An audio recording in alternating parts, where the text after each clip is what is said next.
ఈరోజు భారత వికలాంగుల హక్కుల పరిరక్షణ సమితి వికారాబాద్ జిల్లా అధ్యక్షునిగా ప్రమాణ స్వీకారం చేసినటువంటి పోతురాజు సుధీర్ గారికి భారత వికలాంగుల హక్కుల పరిరక్షణ సమితి తెలంగాణ రాష్ట్ర కమిటీ పక్షాన ప్రత్యేకంగా శుభాకాంక్షలు తెలియజేస్తూ, మరి ఈ రాష్ట్రంలో మా కాంగ్రెస్ పార్టీ అధికారంలోకి వస్తే అదే నెల నుంచి వికలాంగుల పెన్షన్ అన్నింటినీ కూడా 6,000 రూపాయలు చేస్తామని చెప్పేసి, అదేవిధంగా ఈ తెలంగాణ రాష్ట్రంలో మా కాంగ్రెస్ పార్టీ అధికారంలోకి వస్తే ఈ రాష్ట్రంలో ఉన్నటువంటి వికలాంగులందరికీ కూడా ఆర్టీసీలో 100% ఉచిత ప్రయాణ సౌకర్యం కల్పిస్తామని చెప్పేసి, అదేవిధంగా ఈ తెలంగాణ రాష్ట్రంలో కాంగ్రెస్ పార్టీ అధికారంలోకి వస్తే ఈ రాష్ట్రంలో ఉన్నటువంటి వికలాంగుల బ్యాక్లాగ్ ఉద్యోగాలన్నింటినీ కూడా భర్తీ చేస్తామని చెప్పేసి, ముఖ్యంగా ఈ తెలంగాణ రాష్ట్రంలో వికలాంగుల సమాజం మీద దాడులు పెరిగిపోతున్నాయి.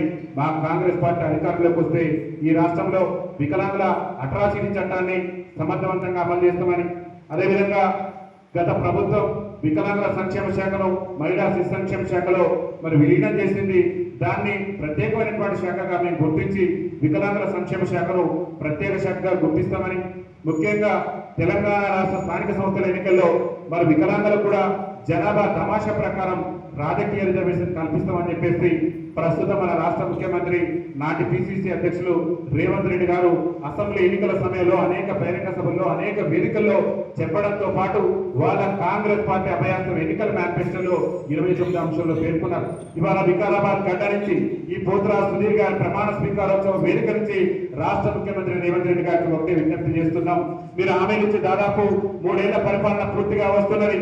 వికలాంగుల సమాజానికి ఇచ్చినటువంటి హామీలలో ఒక్కటంటే ఒక్క హామీని కూడా నెరవేర్చకుండా 3 ఏళ్ల నుంచి వికలాంగుల సమాజం పట్ల వివక్ష ప్రదర్శిస్తూ వికలాంగుల పట్ల చిన్న చూపు చూస్తున్నటువంటి మీ యొక్క ప్రభుత్వ తీరును ఎండగడుతూ ఈ వికారాబాద్ గడ్డ నుంచే ఈ ప్రమాణ స్వీకారోత్సవ వేదిక నుంచే రాష్ట్ర ముఖ్యమంత్రి రేవంత్ రెడ్డి ప్రభుత్వాన్ని ఇంటి బాట పట్టించడమే లక్ష్యంగా భారత వికలాంగుల హక్కుల పరిరక్షణ సమితి వికారాబాద్ నుంచి తన యొక్క ఉద్యమ కార్యాచరణను పోతురాజు సుధీర్ గారి ప్రమాణ స్వీకారోత్సవ సభ నుంచే సన్నద్ధమవుతుందని చెప్పేసి రాష్ట్ర ముఖ్యమంత్రి రేవంత్ రెడ్డి గారు తెలియజేస్తున్నాం.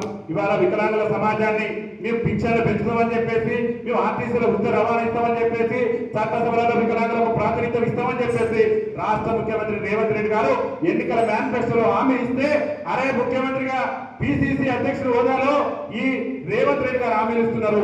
ఒక్కసారి రేవంత్ రెడ్డి గారికి అవకాశం ఇస్తే మన బతుకులు మారుతాయి, మన జీవితాల్లో వెలుగులు నింపుతారేమనేటువంటి ఉద్దేశంతో గంప గుర్తుగా తెలంగాణ రాష్ట్రంలో ఉన్నటువంటి వికలాంగుల సమాజం రాష్ట్ర ముఖ్యమంత్రిగా రేవంత్ రెడ్డి గారికి ఓటేసి మరి గద్దెనెక్కిస్తే, ఇవాళ గద్దెనెక్కిన తర్వాత ఈ రాష్ట్రంలో రేవంత్ రెడ్డి అనేటటువంటి వ్యక్తి ముఖ్యమంత్రి కాగలిగినట్టు దానికి కారణం వికలాంగుల సమాజం అన్న విషయాన్ని రాష్ట్ర ముఖ్యమంత్రి కాంగ్రెస్ పార్టీ నాయకులు ఎవ్వరు కూడా మర్చిపోవద్దు.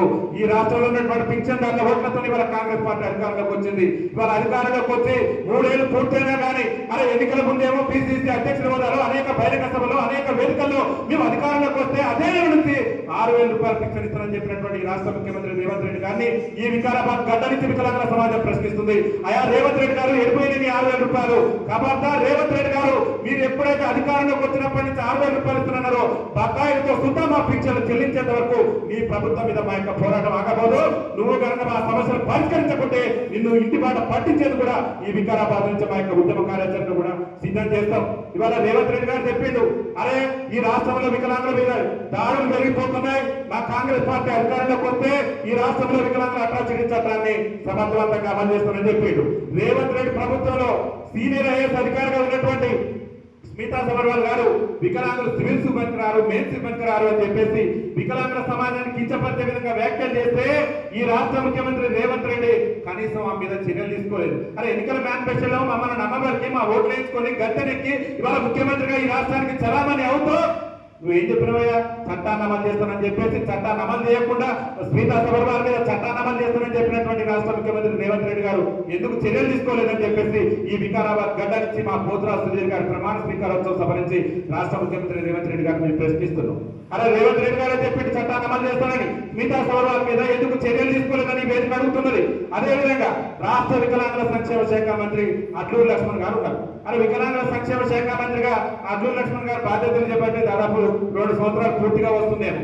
ఆయన బాధ్యతలు చేపట్టిన కాంచి అడ్లూరి లక్ష్మణ్ గారిని కూడా అడుగుతున్నా, అయ్యా అడ్లూరి లక్ష్మణ్ గారు మీరు రాష్ట్ర మంత్రిగా వచ్చి వికలాంగులకు కొనబెట్టింది ఏంది?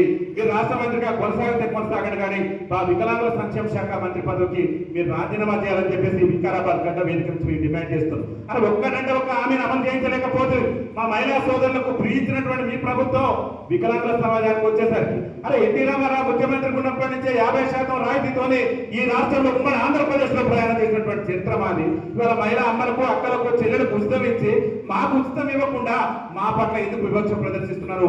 రాష్ట్ర ముఖ్యమంత్రి రేవంత్ రెడ్డి ప్రభుత్వానికి చిత్తశుద్ధి ఉంటే రాష్ట్ర మంత్రి పొన్నం ప్రభాకర్ గారిని కూడా అనేక సందర్భాల్లో అనేక వేదికల్లో కూడా వారు కలిసి వినతి పత్రాలు మెమోరాండాలు సమర్పించడం, కానీ ఫలితం లేదు. పొన్నం ప్రభాకర్ గారు అసెంబ్లీలో ప్రతిపక్షం గంభీరంగా ఒత్తుకునేటటువంటి ప్రయత్నం చేస్తున్నారు. మేము అది చేస్తున్నాం ఇది చేస్తున్నాం అని గొప్పలు చెప్పుకునేటువంటి ప్రయత్నం చేస్తున్నారు. ఇవాళ వికలాంగుల సమాజం పొన్నం ప్రభాకర్ గారు మీ ప్రభుత్వాన్ని మీ పరిపాలన చూసి చీకొడుతున్నది, మిమ్మల్ని తరిమి కొట్టేటటువంటి రోజులు కూడా దగ్గర పడ్డాయి. పొన్నం ప్రభాకర్ గారికి చిత్తశుద్ధి ఉంటే వెంటనే ఆర్టీసీలో వికలాంగుల సమాజానికి ఉచిత ప్రయాణ సౌకర్యం కల్పించే విధంగా వెంటనే చర్యలు తీసుకోవాలి. కానీ మహిళలకు ఇచ్చి మా సమాజం పట్ల వివక్ష ప్రదర్శిస్తున్నప్పుడు వికలాంగుల హక్కుల చట్టం కింద రేవంత్ రెడ్డి గారి మీద కూడా కేసు నమోదు చేయాల్సినటువంటి అవసరం ఉంటుంది. అతి త్వరలోనే ఆ పోరాటానికి కూడా సిద్ధం కాబోతుంది. రేవంత్ రెడ్డి గారిగా మంత్రి అడ్డూరు లక్ష్మణ్ సొంత నియోజకవర్గంలో కూడా అరే ఇందాక మన లక్ష్మి మన సోదరు లక్ష్మి తన గోడు చెప్పుకుంది, అక్కడ నా గోడు కూడా చెప్పుకుందానని చెప్పేసి మరి జగిత్యాల జిల్లా కలెక్టరేట్ లో మన వికలాంగుల సోదరుడు అయా నాకు బండి లేదు, అయా నేను నడవలేకపోతున్నాను, నిరుపేద వికలాంగుడిని నాకు సాయం చేయండి అని చెప్పేసి మన వికలాంగుల సోదరుడు కలెక్టరేట్ పోయి గోడు చెప్పుకుందానని పోతే పోలీసులతో వీడ్చుకెళ్ళినటువంటి చరిత్ర ఈ రేవంత్ రెడ్డి ప్రభుత్వాన్ని. అంటే వికలాంగుల ఓట్లతో గద్దెనెక్కి వికలాంగుల ఓట్లతో అధికారంలోకి వచ్చి వికలాంగుల సమాజం సమస్యల గురించి కలెక్టర్ గారు చెప్పుకుందానని చెప్తే జగిత్యాల జిల్లాలో పోలీసులతో ఈడ్చుకెళ్ళినటువంటి ప్రభుత్వం ఇది కాదా రేవంత్ రెడ్డి గారు? అయ్యా అడ్డూరు లక్ష్మణ్ గారు ఆ రోజున మీరు బాధ్యత వహించి ఆ పోలీస్ అధికారుల మీద చర్యలు తీసుకుని ఉంటే బాగుండేది. నేటి వరకు కూడా పోలీస్ అధికారుల మీద చర్యలు తీసుకోలేదు. వికలాంగుల హక్కుల చట్టాన్ని అమలు చేస్తున్నట్టు గొప్పలు చెప్పి ఎడిపోయింది నీ హక్కుల చట్టం, ఎక్కడ పోయింది నీ హామీ అని చెప్పేసి రాష్ట్ర ముఖ్యమంత్రి రేవంత్ రెడ్డి గారిని ప్రశ్నిస్తున్నాం. వికరైనా ఈ వికారాబాద్ గడ్డ వేదిక నుంచైనా మా పోతురాజు సుధీర్ గారి ప్రమాణ స్వీకారోత్సవ సభ నుంచైనా మీకు విజ్ఞప్తి చేస్తున్నాం. ప్రభుత్వానికి ఇంకా సమయం ఉన్నది, కానీ వికలాంగుల సమాజం ఈ రాష్ట్రంలో చాలించాలని పింఛన్లతో దుర్భరమైనటువంటి జీవితాలు నరకయాతన అనుభవిస్తున్న రాష్ట్ర ముఖ్యమంత్రి గారు మా సమస్యలు మా బాధ మా వేదన మీకు పట్టదా, మా ఉసురు మీకు తగిలేటటువంటి రోజు కూడా ఉన్నది. అసెంబ్లీలో కాదు ఎక్కడ కూడా చట్టసభలకు వెళ్లకుండా భవిష్యత్తులో నీ రాజకీయ సమాజం కట్టబోయేది కూడా వికలాంగుల సమాజం అని చెప్పేసి ఈ వికారాబాద్ గడ్డ నుంచి మేము చెప్తున్నాం. వికలాంగుల సమాజాన్ని విస్మరిస్తే ఏ రాజకీయ పార్టీలకైనా పుట్టగతులు ఉండవు అని చెప్పేసి రాష్ట్ర ముఖ్యమంత్రి రేవంత్ రెడ్డి గారు చెప్తున్నాం. మీకు చిత్తశుద్ధి ఉంటే ఎన్నికల్లో ఇచ్చిన హామీ మేరకు తక్షణమే వికలాంగుల పింఛన్ 4000 రూపాయలు చేయాలి. తీవ్రమైనటువంటి వైకల్యం కలిగినటువంటి వికలాంగులకు అప్పుల్లో ఉన్నటువంటి ఆంధ్రప్రదేశ్ రాష్ట్రంలో అక్కడ ఉన్నటువంటి ముఖ్యమంత్రి గారు అధికారంలోకి వచ్చిన నాటి నుంచి కూడా అక్కడ తీవ్ర వైకల్యం కలిగిన వికలాంగులకు 15,000 రూపాయలు, మరి వికలాంగులైనటువంటి సోదరులకు సాధారణ వికలాంగులకు మరి 6,000 రూపాయలు పింఛన్ ఇస్తున్నాడు. అలా నువ్వే చెప్తే చంద్రబాబు నాయుడు గారు మన రాష్ట్రానికి వచ్చిన సందర్భంలో అభివృద్ధిలో మేము ఆంధ్రప్రదేశ్ తో పోటీ పడతామని చెప్పేసి మన రాష్ట్ర ముఖ్యమంత్రి రేవంత్ రెడ్డి గారు గొప్పలు చెప్పి ఆయన అభివృద్ధిలో పోటీ పడాల్సిన అవసరం లేదు, కానీ వికలాంగుల సంక్షేమ విషయంలో నువ్వు పోటీ పడాలి. అని అభివృద్ధిలో పోటీ పడతానని చెప్పిన నువ్వు ఆంధ్రప్రదేశ్ లో 6,000 రూపాయల పింఛన్ వికలాంగులకు ఇస్తుంటే నువ్వెందుకు ఇవ్వలేకపోతున్నావు? ఈ వికలాంగుల సమాజానికి ఈ వికారాబాద్ గడ్డ మీద మా పోతురాజు సుధీర్ గారి ప్రమాణ స్వీకారోత్సవ సభలో ఉన్నటువంటి వికలాంగుల సమాజానికి నువ్వు సమాధానం చెప్పాలి. తెలంగాణ సమస్త వికలాంగుల సమాజానికి నువ్వు సమాధానం చెప్పాలి. అని అప్పుల్లో ఉన్న ఆంధ్రాలో 6,000 ఇస్తున్నారు, అప్పుల్లో ఉన్న ఆంధ్రాలో తీవ్ర వైకల్యం కలిగినటువంటి వికలాంగులకు 15,000 రూపాయలు ఇస్తున్నారు. నువ్వు మాత్రం పబ్బం కట్టుకునేటటువంటి ప్రయత్నం చేస్తున్నావు. మాయమాటలు చెప్పి మా ఓట్లను కొల్లగొట్టి మా ఓట్లతో అధికారంలోకి వచ్చి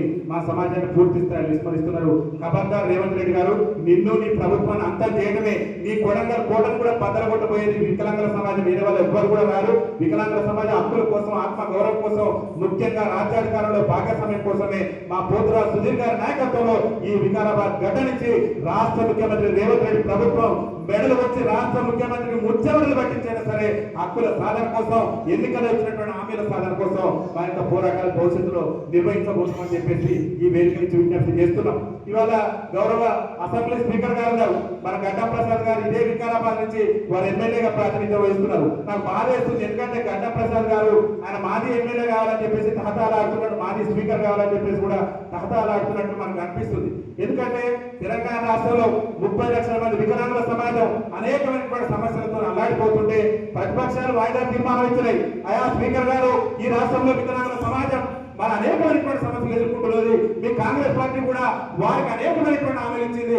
ఆ హామీలకు సంబంధించి వికలాంగుల సమస్యలకు సంబంధించి అసెంబ్లీలో చర్చ జరపండి అని చెప్పేసి ప్రతిపక్ష పార్టీలు వాయిదా తీర్మానం ఇస్తే తిరస్కరించినటువంటి చరిత్ర ఈ గడ్డం ప్రసాద్ గారిది. గడ్డం ప్రసాద్ గారికి వికలాంగుల వృత్తులు తగలకుండా ఉంటారా? గడ్డం ప్రసాద్ గారు భవిష్యత్తులో కూడా మాజీ అసెంబ్లీ స్పీకర్ గారు మిగిలిపోతారు. ఈ వికారాబాద్ గడ్డ మీద వికలాంగుడే శాసనసభకు పోయేటటువంటి రోజు కూడా తీసుకురాకపోతున్నాం. మన సుధీరన్న నాయకత్వంలో రేపు సుధీరన్న అసెంబ్లీకి పంపిన ఆశ్చర్యపోవడం అవసరం లేదు. అంటే మనందరం కూడా సంఘటితంగా రాజ్యాధికారం వైపు మనం అడుగులేయాలని చెప్పేసి కూడా మీ అందరికి విజ్ఞప్తి చేస్తున్నాం. దయచేసి గడ్డం ప్రసాద్ గారిని గద్దెదించాలన్నా, రేవంత్ రెడ్డి ప్రభుత్వాన్ని గద్దెదించాలన్నా మనందరం కూడా హక్కుల సాధన కోసం, ఆత్మ గౌరవం కోసం, ముఖ్యంగా చట్టసభలలో ప్రాతినిధ్యం కోసం ఈ మధ్యన మనం చేసినాం. కొడంగల్లో జూన్ 2 తెలంగాణ రాష్ట్ర ఆవిర్భావ దినోత్సవం రోజున అరవుడు పెట్టించుకొని రాష్ట్రంలో మా బ్యాక్లాగ్ ఉద్యోగాలు భర్తీ చేస్తారని చెప్పినాం. రాష్ట్రంలో అనేక మంది మా వికలాంగుల విద్యార్థులు పీజీలు పిహెచ్డీ చేసి బతుకు తీయడానికి ఉద్యోగ ఉపాధి అవకాశాల కోసం రోడ్లపై మీరు తిరిగేటటువంటి అద్భుతమైనటువంటి పరిస్థితి రాష్ట్ర ముఖ్యమంత్రి గారు దయచేసి మా బ్యాక్లాగ్ ఉద్యోగాలు భర్తీ చేయండి అని చెప్పేసి కొడంగల్ వేదిక మీద, కొడంగల్ గడ్డ మీద రాష్ట్ర ముఖ్యమంత్రికి అలగుండు కొట్టించి నిరసన తెలిపి రాష్ట్ర ముఖ్యమంత్రి మెడలు వస్తే నిన్న మొన్న నోటిఫికేషన్ కూడా వచ్చింది. అతి త్వరలోనే మన వికలాంగుల బ్యాక్లాగ్ ఉద్యోగాలకు కూడా భర్తీ రాబోతుంది. అలా పోరాటం చేసి అనేకమైనటువంటి కేసులు ఎదుర్కొంటూ చేర్పాలై వికలాంగుల సమాజం కోసం భారత వికలాంగుల